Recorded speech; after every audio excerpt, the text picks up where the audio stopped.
The U.S. oil market managed to eke out a gain today with the apparent easing of trade tensions.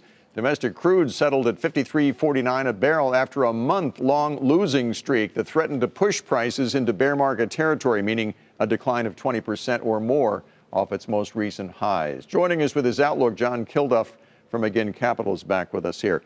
I mean, this slide we saw during the month, this was more about the expectation of slower growth around the world, so demand theoretically would go down. Is that the idea? That's right. The damage from the U.S.-China trade war on the Asian economies across the board, Bill, really put a damper on the outlook for crude oil and gasoline and diesel fuel demand as we look forward. You have Korea flirting with going into recession, South Korea, that is. Japan can't get out of its own way. All the import-export numbers, really disappointing. A month in and month out for China, for Japan, right, for South Korea. And Germany, too, is the other big loser because that's their biggest market, the Asian market, the Germans. So all of those are the key energy demand centers. They're taking the biggest hits from this. Oil's taking a hit from this. But it comes at a time when Iran has sanctions on it, so we're not seeing oil from that part of the world.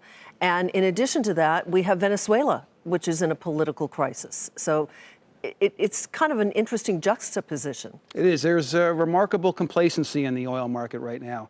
Part of it is the difference maker has been the United States' rise to become the #1 oil producer in the world. Our now 12 million barrels a day is almost acting as a firewall against what would have been really hideously frightening developments in the oil market, like clamping down on Iran, like basically losing all of Venezuela's oil output, as you just mentioned. So where do we go? Are we going back to those lows we saw late last year, do you think? Well, Saudi Arabia is working hard to curtail production and output and trying to hold together the OPEC group and Russia to cut supplies to the market.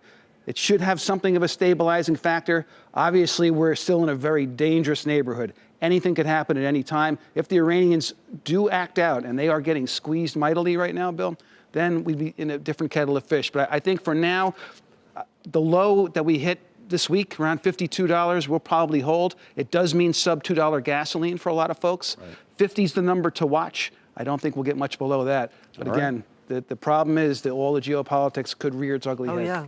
See what happens. Thanks, John, as always. John Kilduff with Again Capital.